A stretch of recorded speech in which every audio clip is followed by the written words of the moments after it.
Então, seguindo aqui com as análises dos capítulos de Jujutsu, o capítulo 268 começa com a alma do Sukuna tentando convencer o Megumi a desistir de vez, pois segundo Sukuna, o Megumi matou a própria irmã com as próprias mãos, depois ele recusou a ajuda daqueles que tentaram ajudar ele.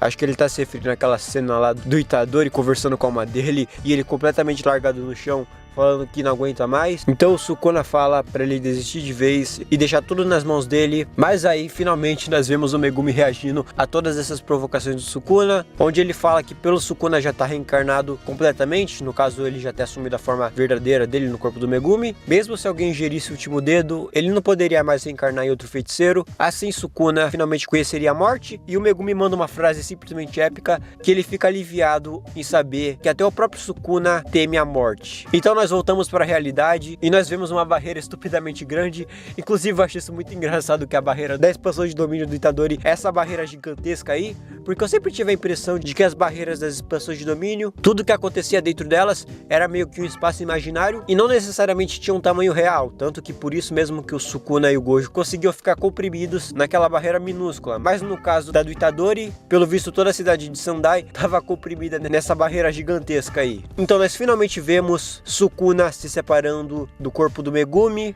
onde Sukuna é apenas reduzido a um mísero Pou, completamente frágil e sem uma forma física, se tornando de vez uma verdadeira maldição. Então nós vemos Itadori chegando para falar com Sukuna, e ao contrário da mesma vez que ele falou com Mahito, que a postura do Itadori era toda cínica, porque ele tinha assumido de vez o pensamento de engrenagem. Ele começou a ver pessoas não como pessoas, mas sim como funções, como ferramentas e como engrenagens de um sistema cruel e corrupto. Aqui não tem todo esse cinismo, porque o Itadori abandonou esse pensamento e começou a ver valor na vida e também nas pessoas, pelo simples fato delas estarem vivas. Então se com Mahito ele estava com o pensamento de engrenagem, teve todo aquele painel simplesmente absurdo de arte do paralelo do lobo e da lebre, do Itadori se aproximando lentamente para matar o Mahito. Aqui o Itadori simplesmente não tem mais inimigos e se abaixa para abraçar o Sukuna, e ele reconhece o Sukuna como seu igual, pois agora ele vê valor na vida, até mesmo na vida de alguém como Sukuna, que não vê valor em nada, além dele mesmo. Então o Itadori até propõe uma segunda chance, que é aquilo que ele tinha falado dele voltar para dentro do Itadori, pois esse era o único jeito do Sukuna ficar vivo e ter a sua segunda chance. E o Sukuna fala que ele admira que o Itadori continuou com essa tolice até o final, mas que ele tem um completo desprezo por esse pensamento e pelo fato do Itadori continuar subestimando ele. Então Sukuna finalmente reconhece Itadori como um igual e o chama por seu nome, Yuji Itadori. E um painel simplesmente absurdo de bom, Sukuna finalmente, depois de todos esses capítulos, chamou nosso mano Itadori pelo seu nome, agora que ele reconhece toda a persistência e todos os ideais firmes e inquebráveis do mano Itadori. E com isso, Sukuna morre como uma maldição, virando simplesmente poeira aos ventos. Uma fechação de arco simplesmente absurda, condiz completamente com o personagem do Sukuna, e muita gente falou que queria ver o passado dele, que queria ver mais dele, e eu discordo completamente disso. Mostrar o passado do Sukuna é simplesmente empobrecer o personagem, porque não interessa o passado do Sukuna. O Sukuna, como ele mesmo diz, ele tem um completo desprezo por aqueles que sentem pena dele, como a Yorozu sentiu pena dele e o próprio Itadori. Então o Sukuna não é um personagem que foi feito para você ver o passado triste dele e sentir pena dele. É a mesma coisa que o Coringa. Eu não quero ver o passado do Coringa, porque isso é simplesmente empobreceu o personagem. Então Sukuna teve um fim simplesmente absurdo, dele finalmente reconhecendo Itadori como um indivíduo e morrendo como uma maldição, fazendo uma referência àquele painel do Mahito e do Sukuna rindo da cara do Itadori, onde o Itadori fala que no fim esses dois são só maldições, e o Sukuna, apesar dele ter vivido como um humano por toda a sua vida, aqui ele finalmente se reconhece como uma maldição e morre como uma maldição. Simplesmente arte, o fechamento de um vilão simplesmente absurdo. Então a cena corta pro Hakari e pra Uraume, os dois praticamente sem roupa já, os dois percebendo que finalmente tudo aquilo tinha acabado. Sukuna tinha morrido e Uraume reconhece a derrota do seu amado Sukuna. E quando o Hakari pergunta o que ela ia fazer agora que o Sukuna morreu, ela fala que agora já tá tudo encerrado e que a única razão plausível pela derrota do Sukuna foi por mau contato com o corpo reencarnado dele. E que eles tiveram sorte de não ter nascido 1000 anos atrás, na Era Heian, onde o Sukuna estava no seu auge e ele era simplesmente invencível. possível. E o Hakari fala que sorte pra ele é um elogio, e a Uraume corta o próprio pescoço dela, mas ela morre sorrindo, pois ela teve uma boa batalha final, e agora ela poderá se reencontrar com Sukuna, seja lá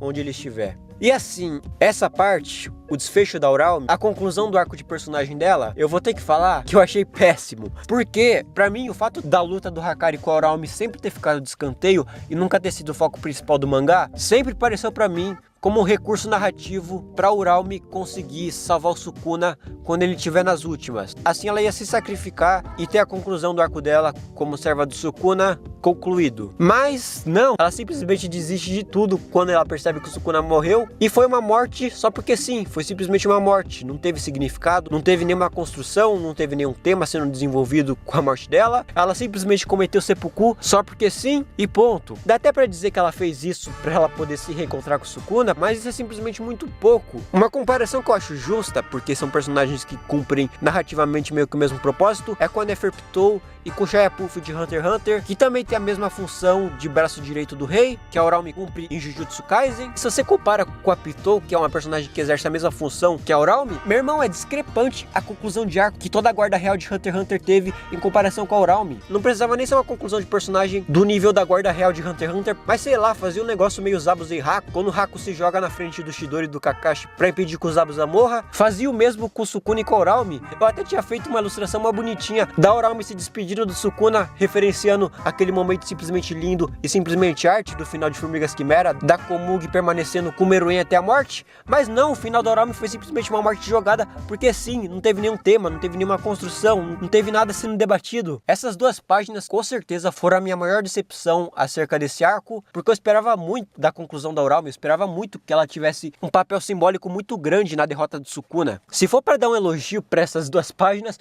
eu diria que a arte tá muito bonita. Eu achei conceito demais a Uraume morrer sorrindo, porque eu acho condizente com a personagem. Pena que foi só isso, né? Mas enfim, nós tivemos um time skip de um tempo que não foi determinado. Não se sabe se foi um dia, um mês, um ano. Quer dizer, um ano com certeza não foi. Mas a gente vê Megumi Fushiguro finalmente acordando do coma, provavelmente na escola de Kyoto, onde Nobara e Itadori estavam preparando uma surpresa pro Megumi, mas que não tinha surpresa nenhuma, porque o próprio Megumi já sabia que a Nobara estava viva, e a própria Nobara fala que ela fica um pouco em choque em saber que os dois quase não choraram quando ela voltou, o que não é verdade. O Itadori deu um baita de um sorriso sincero e derramou lágrimas genuínas quando ele viu o efeito da ressonância sendo aplicada no Sukuna, e o Megumi meio que já sabia que a Nobara estava viva, porque ele soube disso de dentro do Sukuna, o que dá a entender que a ressonância foi meio que sentida pelo Megumi de dentro do Sukuna, o que deve ter sido uma baita surpresa pra ele, né? Mas enfim, o trio aparentemente tá na escola de Kyoto, e nós vemos que o próprio Satoru Gojo deixou duas cartas, uma pro Megumi e uma pra Nobara, mas não deixou nenhuma pro Itadori, porque ele pôde falar pessoalmente com o Itadori no mês de novembro de 2018. Inclusive nos próximos capítulos deve ter um flashback do que o Gojo falou pro Itadori. Provavelmente deve ser algo relacionado aos pais do Itadori. O Itadori finalmente descobriu a verdade sobre o Jin, até porque Giga Kutami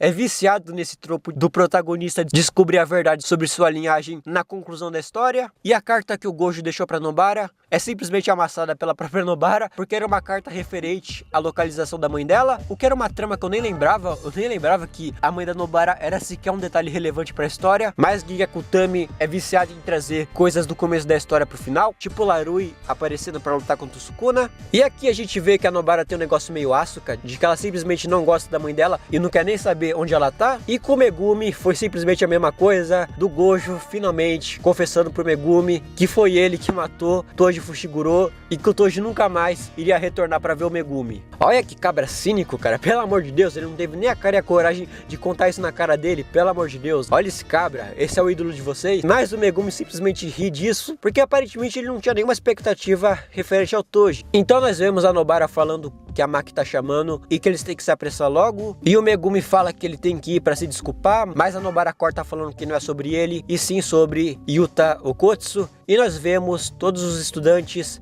se preparando para se reencontrar com Yuta, Maki, Inumaki, Panda, Miwa, Momo, até o Kusakabe. Todos eles estavam lá. Fundo nós vemos uma voz falando: Yuta, seu desgraçado, e o capítulo finalmente acaba com uma nota do editor perguntando se Yuta está bem, o que de verdade eu acredito que sim. Eu não creio que Yuta vai morrer no próximo capítulo, porque toda a composição dessa última página é muito cômica, tá? Todos os personagens estão meio que suando frio, e não é um suando frio de tensão, é um suando frio de efeito cômico mesmo. Então provavelmente o Yuta vai voltar de algum jeito no próximo capítulo, seja a Rika se sacrificando, seja por meio da própria técnica do Kenjaku. E enfim, nosso querido Yuta Okkotsu finalmente irá retornar no próximo capítulo. Toda a construção espacial dessa última página, toda a composição dessa página é propositalmente confusa para você não saber quem chamou o Yuta de desgraçado, mas não esperem que seja o Gojo, não esperem que seja o Miguel, não esperem que seja o Uro. Eu tava com uma teoria de que quem chamou o Yuta de desgraçado foi a irmã dele, porque é revelado no volume 0 que o Yuta tem uma irmã. E se Gege Akutami se lembrou da mãe da Nobara nesse último capítulo, ele deve se lembrar da irmã do Yuta, e eu achava que ela ia voltar no próximo capítulo. Mas revendo a composição dessa última página, eu não me surpreenderia se quem chamou o Yuta de desgraçado fosse a própria Maki, do jeito que ela pega no pé do Yuta. Deve ter sido ela que chamou o Yuta, ou algum outro personagem que está presente nessa própria cena. Mas isso deve ser relevante por umas 8 páginas, e depois Gege Akutami começa a trabalhar os outros assuntos que ficaram pendentes de se resolver, tipo a migração e extinção, tipo a invasão dos Estados Unidos no Japão para capturar feiticeiros. Todos esses assuntos que ficaram pendentes, aparentemente, sempre ficarão de gancho para os próximos capítulos. Também tem o caso da assimilação do Tengen, que eu nunca entendi por que o pessoal queria tanto ver essa desgraça, porque a assimilação do Tengen significa literalmente perdemos, porque o principal requisito para ela começar a acontecer é todos os participantes da migração e extinção estarem mortos. Então, para que a assimilação ocorresse, Itadori teria que morrer, Yuta teria que morrer, Maki teria que morrer, até a coitada da Miwa teria que morrer. Mas a questão da migração e extinção deve ser relevante nos próximos capítulos, com certeza vai ser, porque ela meio que nunca acabou, mas ela pode acabar por meio do Megumi, porque teoricamente o Mestre Tengen ainda está dentro do Megumi, e o Megumi pode simplesmente incluir uma nova regra, do mesmo jeito que o Kenjaku fez, forçando o Kogane a adicionar nova regra, senão ele iria ordenar que o Tengen quebrasse as barreiras. Assim ele poderia colocar um fim à migração e extinção sem que nenhum dos amigos dele morressem. Ou quem sabe a própria assimilação aconteça, mas não do jeito que o Kenjaku esperaria, porque os únicos jogadores da migração e extinção que não poderiam morrer era Suguru Geto, que no caso é o Kenjaku, Shiorihime, que no caso é o Uraumi, e Megumi Fushiguro, que era o Sukuna, e o único que tá vivo ainda é o Megumi Fushiguro, mas com certeza não do jeito que o Kenjaku esperaria, né? Então, sei lá, através de algum estudo da energia amaldiçoada do Tengen, os feiticeiros descubram que a assimilação não vai fundir toda a população do Japão em uma única maldição, mas sim assimilar individualmente cada cidadão do Japão com o Mestre Tengen. Assim todos se tornariam feiticeiros e o ciclo de maldições finalmente acabaria, o Jujutsu Kaisen acabaria, e o mundo perfeito que a Yuki Tsukumo idealizou finalmente estaria entre nós, e o último painel seria a Yuki Tsukumo no céu fazendo a pose do Goku, se despedindo de todos, porque o sonho dela finalmente foi alcançado. Foi um capítulo que eu gostei bastante, apesar de ter o lance da Uraumi, que eu realmente não gostei, eu achei muito ruim isso. Gege Akutami simplesmente se recusou a dar um fechamento para a personagem e simplesmente desperdiçou uma personagem que tinha muito potencial narrativo. É praticamente o mesmo caso da Yuki. Eu entendo a função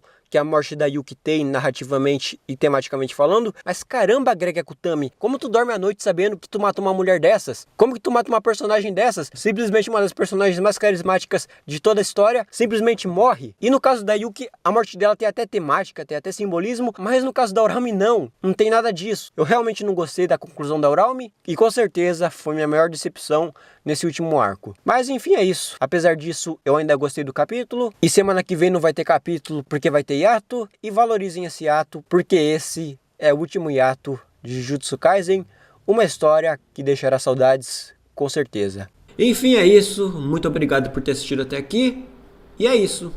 Falhou!